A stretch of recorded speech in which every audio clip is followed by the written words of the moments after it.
पुनः सेवा गंगा से कथा गंगा की ओर। पूज्यपाद गोस्वामी जी महाराज मानस में आज भक्त और भगवान का साक्षात्कार बड़े भाव से करा रहे हैं। गंगा क्या है? तो बाबा ने मानस में लिखा कि राम की साक्षात भक्ति ही गंगा के रूप में प्रवाहित हो रही है। राम भक्ति जहाँ सुरसरी धारा, और जो भक्ति के ही किनारे पर बैठा है उससे बड़ा भक्त और कौन हो सकता है? सोच कर देखो। गंगा मतलब केवल जल नहीं है, कभी सोच कर देखना। गंगा जल नहीं है, गंगा क्या है?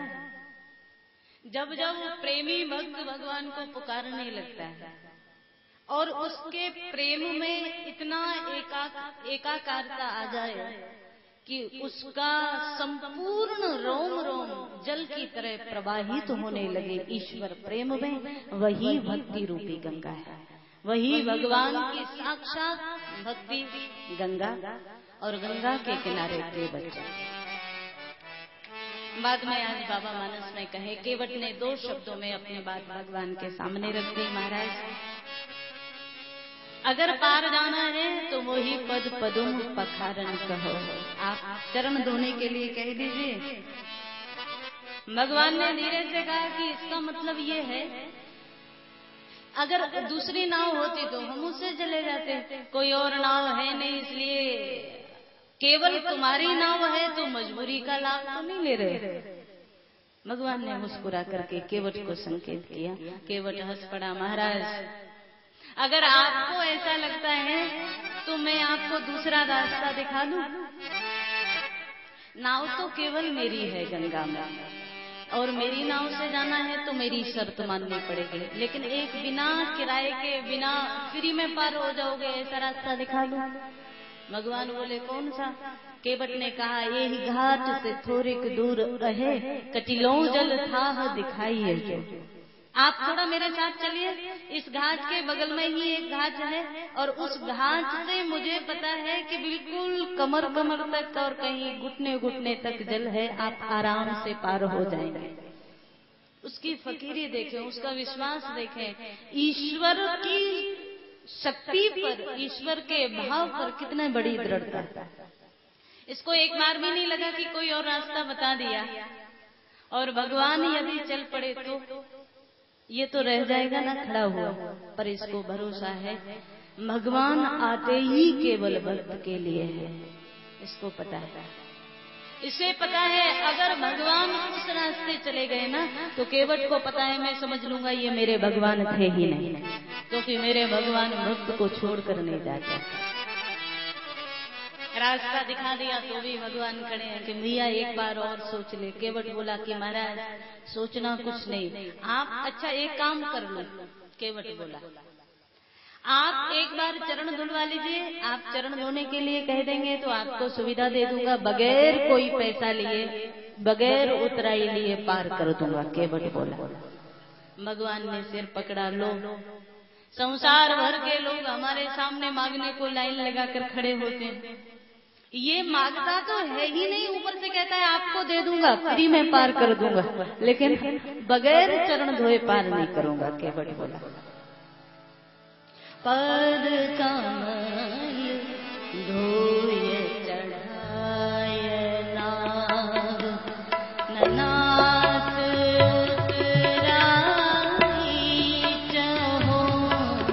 पद कमल धोय चढ़ाय नाग, ननाथ उतराई चहो।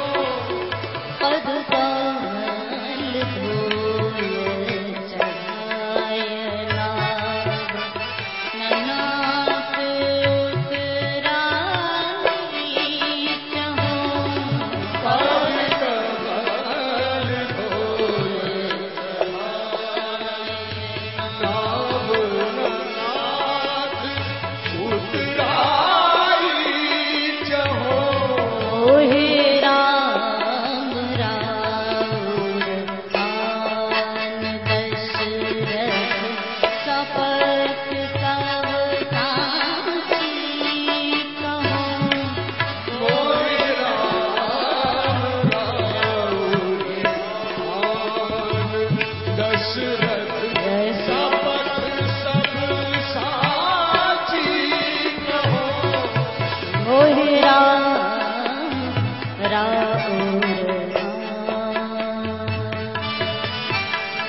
रहा ये नाव न नाथ उतराई चहो। एक बार चरण धुलवा लोगे तो आपके लिए सुविधा मिल जाएगी, बगैर उतराई के पार कर दूंगा। और केवट आज बड़े भाव से भगवान की ओर देख रहा है। ऊपर से नीचे तक भगवान का दर्शन किया और मुस्कुराते हुए बोल पड़ा, महाराज वैसे भी हम सबसे उतराई लेते हैं, लेकिन जो बिल्कुल आप जैसे वेश में, तपस्वी वेश में खड़ा हो, उससे उतराई लेकर क्या करेंगे, उसको तो हम फ्री में ऐसे ही पार कर देते। भगवान बोले, इसका मतलब हमारे ऊपर एहसान करोगे, हमारे ऊपर कर्ज चढ़ाओगे। केवट बोला, जो भी आपको लगे, लेकिन आप चरण धुलवा लोगे तो बगैर उतराई के पार कर दूंगा। भगवान बोले, अच्छा, लेकिन तुम्हारी बात का भरोसा कैसे बैठे?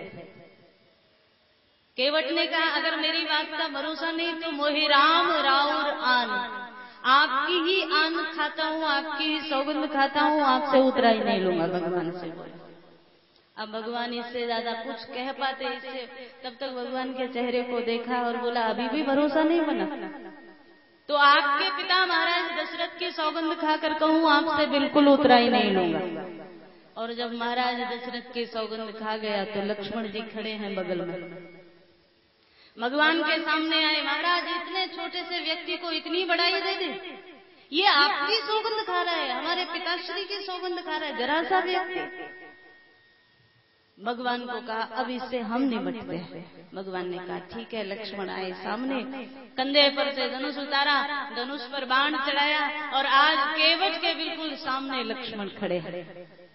ये साक्षात काल है लक्ष्मण, और काल सामने धनुष पर बाण चढ़ाए खड़ा है, और तो भी जिसके चेहरे पर कोई भय नहीं वो केवट है। कोई भय नहीं, कोई डर नहीं, कोई व्याकुलता नहीं। मुस्कुरा पड़ा। भगवान बोले, अरे लक्ष्मण, सामने खड़े हैं, तुझे डर नहीं लग रहा? केवट बोला, डर उसको लगता है जो गलत कर्म करता है। मैंने जीवन में कभी कुछ गलत किया ही नहीं है, और जो गलत नहीं करता उसको डरने की भी जरूरत नहीं, वो मौत से भी नहीं डरता। लोग कहते हैं ना, कई लोग समझते हैं मौत मतलब आखिरी समय, जीवन का अंत, और कई लोग समझते हैं मौत मतलब एक नए जीवन की शुरुआत। चिंतन का अंतर है। जिनको पता है मौत मतलब ये जर्जर शरीर समाप्त होकर एक नया बड़ा खिला हुआ जीवन दूसरा मिलने वाला है, वो लोग तो कहते हैं, वो मौत से डरते नहीं। वो लोग कहते हैं, जब से सुना है हमने मरने का नाम है जिंदगी। मरने का मतलब एक नया जीवन। तो वो लोग कहते हैं, जब से सुना है हमने मरने का नाम है जिंदगी, सर पर कफन लपेटे हुए कातिल को ढूंढते हैं, कोई मिल तो जाए मारने वाला। कबीर दास जी कहते हैं, भय उसको होता है जो गलत कर्म करके जी रहा है। मौत का भय उसको नहीं होता, जो राममय जी रहा है उसको मौत का भय नहीं होता। कबीर जी कहे कि मौत में भी ताकत हो तो मुझे मार कर दिखाए। कबीर कहे, राम मरे तो हम मरे, ना कर मरे बला।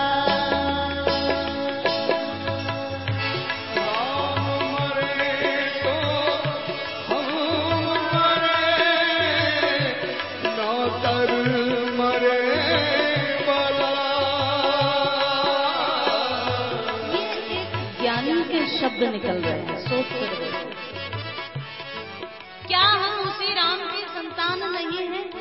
क्या हम उसी का अंश नहीं है? अगर उसमें मौत नहीं है, अगर उसमें आना जाना नहीं है, तो हमें क्यों होगा? कभी सोच कर देखो। उसको पता है शरीर मरता है, शरीर जन्मता है, लेकिन आत्मा तो कभी मरने वाली नहीं। नैनम छिन्दन्ति शस्त्राणि नैनम दहति पावकः, इसको कोई शस्त्र छेद नहीं सकता, कोई अग्नि जला नहीं सकती, कोई जल भिगो नहीं सकता। उस आत्मा में जन्मना मरना कभी है ही नहीं। तो उस आत्म चिंतन में करके सोचोगे तो मौत का भय किसको है? फिर तो ज्ञानी जन जो कहते हैं, राम मरे तो हम मरे, ना तर मरे बला। राम मरे तो हम मरे, ना तर मरे बला। अविनाशी की गोद में मरे न मां।